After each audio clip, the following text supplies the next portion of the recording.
Assalamualaikum warahmatullahi wabarakatuh.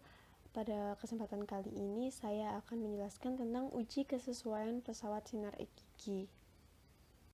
Pesawat sinar ekg memiliki dua jenis, yaitu intraoral dan ekstraoral. Sedangkan ekstraoral dibagi lagi menjadi dua jenis, yaitu panoramik dan cephalometric. Pesawat gigi intraoral ini adalah pesawat gigi sinar ek yang digunakan untuk pemeriksaan radiografi terhadap kondisi gigi tertentu dengan posisi kaset film berada dalam mulut. Sedangkan pesawat sinar ek gigi ekstraoral adalah pesawat sinar ek yang digunakan untuk pemeriksaan radiografi struktur gigi dan rahang dengan posisi kaset film atau sensor berada di luar mulut. Pesawat sinar ek gigi panoramik adalah suatu peralatan di bidang radiologi yang digunakan untuk menangkap seluruh bagian mulut dalam suatu gambar termasuk gigi, atas dan rahang, bawah, struktur dan jaringan sekitarnya dengan menggunakan sinar ek. Prinsip kerja pesawat panoramik menggunakan 3 pusat putaran. Pesawat cephalometrik adalah pengukuran tulang tengkorak manusia dengan metode imaging atau pencitraan tradisional dari film X-ray. Cephalometric X-ray adalah salah satu teknik pencitraan sebagai cara untuk memotret bagian gigi dan kepala. Pemeriksaan cephalometrik dapat memotret lebih luas rahang mulut termasuk susunan gigi, bagian di luar mulut, kepala, dan struktur rahang. Peralatan uji yang digunakan pada uji kesesuaian pesawat sinar ekg ini ada X-ray multimeter sebagai detektor dan base unit dengan kegunaan untuk uji akurasi tegangan, linearitas keluaran radiasi, reproduksibilitas, dan HVL. Kemudian ada plat PP dengan ketebalan 3 mm digunakan untuk uji kebocoran wadah tabung. Kemudian ada film radiokromok yang digunakan untuk uji kolimasi panoramik. Ada surveimeter yang digunakan untuk uji kebocoran wadah tabung. Lalu ada film syiar yang digunakan untuk uji kolimasi berkas sinar ek. Ada meteran yang digunakan untuk uji iluminasi, kolimasi, akurasi tegangan, linearitas, reproduksibilitas, dan kebocoran tabung. Lalu ada water pass yang digunakan untuk uji kolimasi dan uji generator tabung. Kemudian jangka sorong yang digunakan untuk mengukur diameter konus. Selanjutnya ada parameter uji pesawat gigi intraoral. Yang pertama ada uji kolimasi berkas sinar ek meliputi diameter atau diagonal maksimum berkas sinar ek, 2 diameter atau diagonal maksimum ujung aplikator, 3 jarak titik fokus ke kulit pasien atau SSD. Yang kedua ada uji generator dan tabung sinar ek yang meliputi akurasi tegangan dan waktu, linearitas keluaran radiasi, reproduksibilitas keluaran radiasi, tegangan puncak waktu penyinaran. Yang keempat ada kualitas berkas sinar ek atau HVL. Yang kelima ada kebocoran wadah tabung. Berikut penjelasan tentang parameter uji pesawat intraoral. Parameter pertama yaitu ada uji kolimasi intraoral. Tujuannya adalah 1. Memastikan area berkas sinar ek berada dalam area konus, 2. Mengetahui kecukupan diameter atau diagonal konus, 3. Mengukur jarak vokal spot ke kulit pasien atau SSD. Metode yang digunakan adalah dengan mengatur posisi kaset sesuai aplikasi klinis, kemudian mengukur SID-nya, lakukan eksposi, kemudian ukur diameter atau diagonal citra mulut konus pada film. Nilai lolos uji pada parameter ini adalah diameter maksimal kurang dari sama dengan 60 mm. Lalu dimensi berkas lebih kecil dari dimensi ujung konus.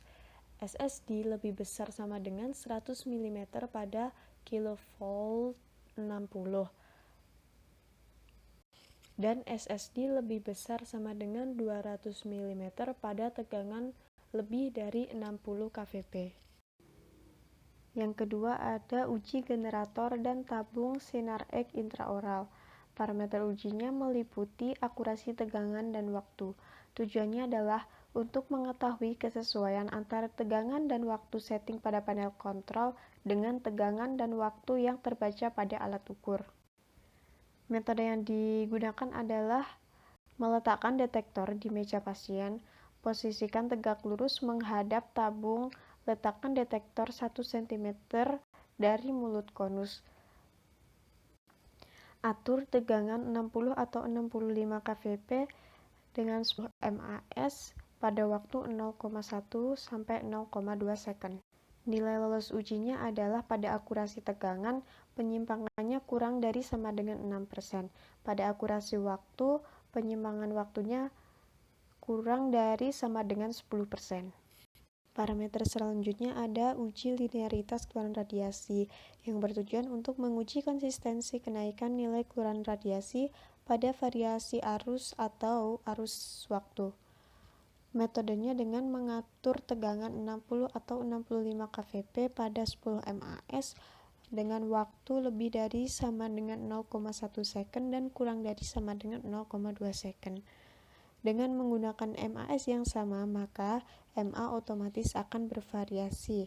Lalu hitung koefisien linearitas dengan ma. Nilai lolos ujinya adalah jika koefisien linearitas CL kurang dari sama dengan 0,1. Parameter selanjutnya ada uji reproduksibilitas. Tujuannya adalah menguji konsistensi keluaran radiasi, tegangan, dan waktu dalam pengaturan generator yang tetap. Metode uji yang digunakan adalah dengan cara posisikan seperti uji akurasi. Lakukan 5 kali eksposi untuk tiap tegangan, keluaran radiasi, dan waktu. Lalu hitung SD rata-rata, maka akan didapat koefisien ovarian sama dengan STD. Nilai lolos uji untuk koefisien ovariannya adalah kurang dari sama dengan 0,5.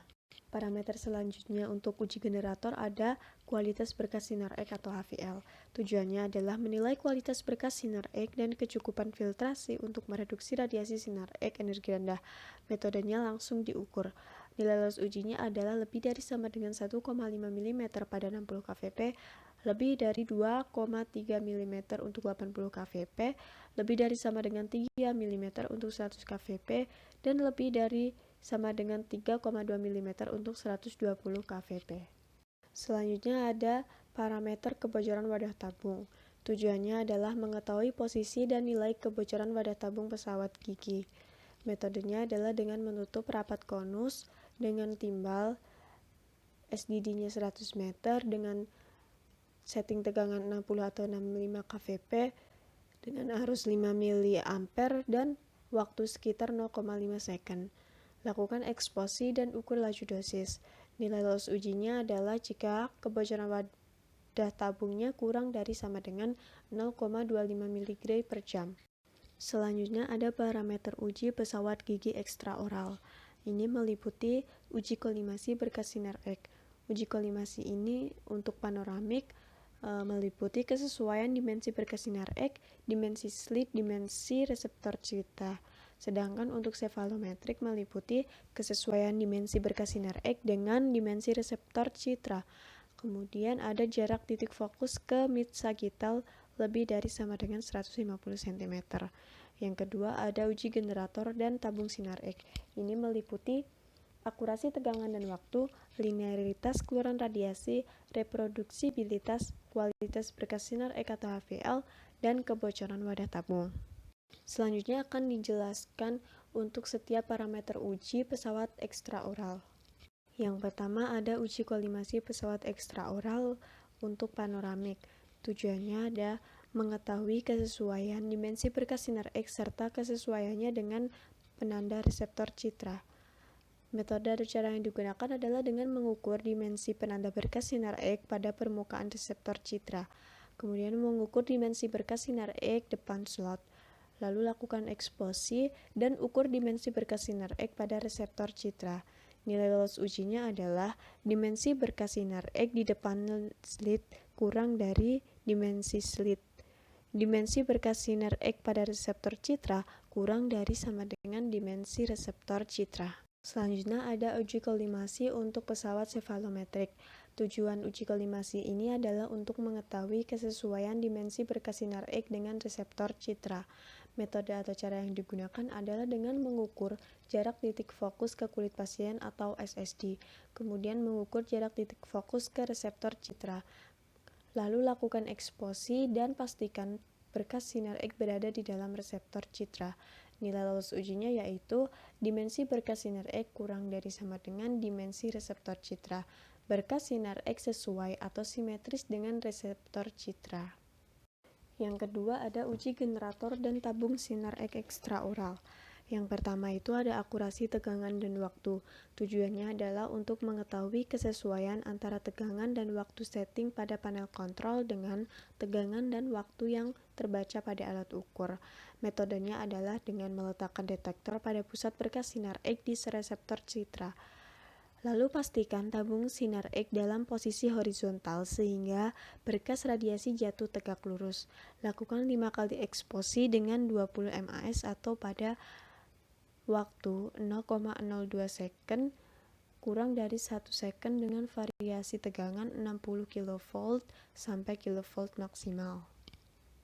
Nilai lolos ujinya pada akurasi tegangan adalah penyimpangan tegangan kurang dari sama dengan 6% dan pada penyimpangan waktu kurang dari sama dengan 10%.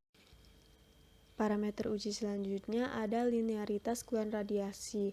Tujuannya adalah untuk menguji konsistensi kenaikan nilai keluaran radiasi pada variasi arus atau arus waktu.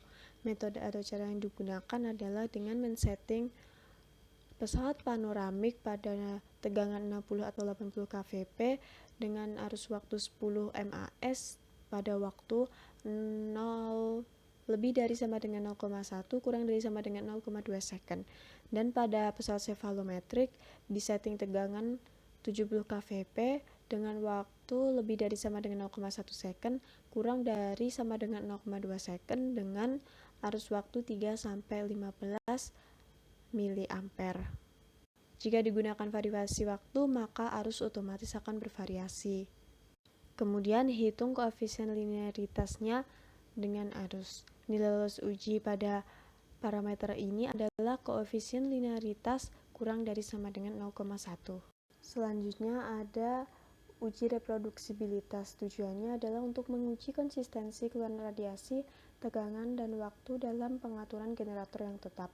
Cara yang digunakan adalah memposisikan seperti pada uji akurasi waktu dan tegangan, lalu lakukan 5 kali eksposi untuk tiap tegangan, keluaran radiasi, dan waktu, kemudian hitung STD rata-rata, didapat koefisien ovariannya sama dengan STD.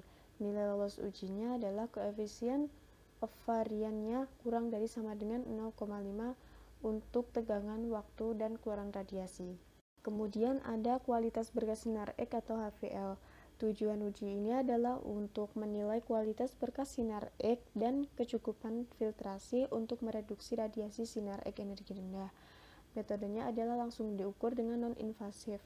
Nilai lolos ujinya adalah lebih dari atau sama dengan 1,8 mm pada 60 kVp, lebih dari sama dengan 2,1 mm pada 70 kVp, lebih dari sama dengan 2,3 mm pada 80 kVp, dan lebih dari sama dengan 2,5 mm pada tegangan 90 kVp. Yang selanjutnya ada uji kebocoran wadah tabung. Tujuan uji ini adalah untuk mengetahui posisi dan nilai kebocoran wadah tabung pesawat gigi. Caranya adalah dengan menutup kolimator primer.